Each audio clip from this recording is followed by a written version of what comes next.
திடீர்னு நம்ம ஃப்ரீசாவுக்கு முன்னாடி மறைஞ்சிடறாங்க. மறைஞ்சு வந்து நம்ம ஃப்ரீசாவை ஒரு குத்து ஒண்ணு குத்துறாங்க. பயங்கரமா குத்த இந்த பக்கம் அப்படியே ஃப்ரீசா பறக்க. இப்ப 2 பேருமே சரமாரியா சண்டை போட்டுக்க ஆரம்பிக்கிறானுங்க. கிட்டத்தட்ட 2 பேருமே காத்தை விட வேகமா சரமாரியா குத்திக்கிட்டு இருக்க.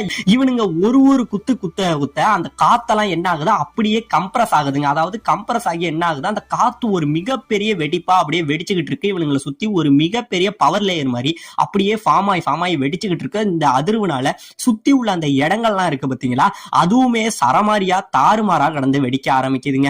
இப்படியே இவங்க சண்டை போட்டுக்கிட்டு இருக்க ஒரு லிமிட்டுக்கு மேல நம்ம பிக்கலோ என்ன பண்றான், இங்கே இருந்து வேகமா குத்த வந்துடுறாங்க.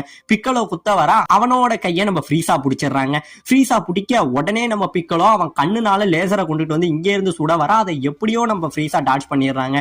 டாட்ச் பண்ணிட்டு இப்ப மறுபடியும் நம்ம பிக்கலோ என்ன பண்றான், இங்கே இருந்து சரமாரியா அடிக்க ஆரம்பிக்கிறாங்க. இங்கே இருந்து சரமாரியா அடிச்சு இவனை பறக்க விடுறான். நம்ம ஃப்ரீசாவை அடிச்சு பறக்க விட இப்ப கோவத்துல போன நம்ம ஃப்ரீசா என்ன பண்றான், அவன் திருப்பிக்கிட்டு அங்கே இருந்து நம்ம பிக்கலோவை ஒரு அடிச்சு பக்கத்துல ஒரு மலை இருக்குங்க, அந்த மலையோட வச்சு நசுக்கிறான். அப்படியே நசுக்கினது மட்டும் இல்லாம அந்த மலையோட சேர்த்து அவன் கையில இருந்து பல லேசர் பீமுகளை எடுத்து நம்ம பிக்கலோவை போட்டு அட்டின்னு அடிச்சு அந்த மலையோடய சேர்த்து வெடிக்க வச்சிடுறாங்க.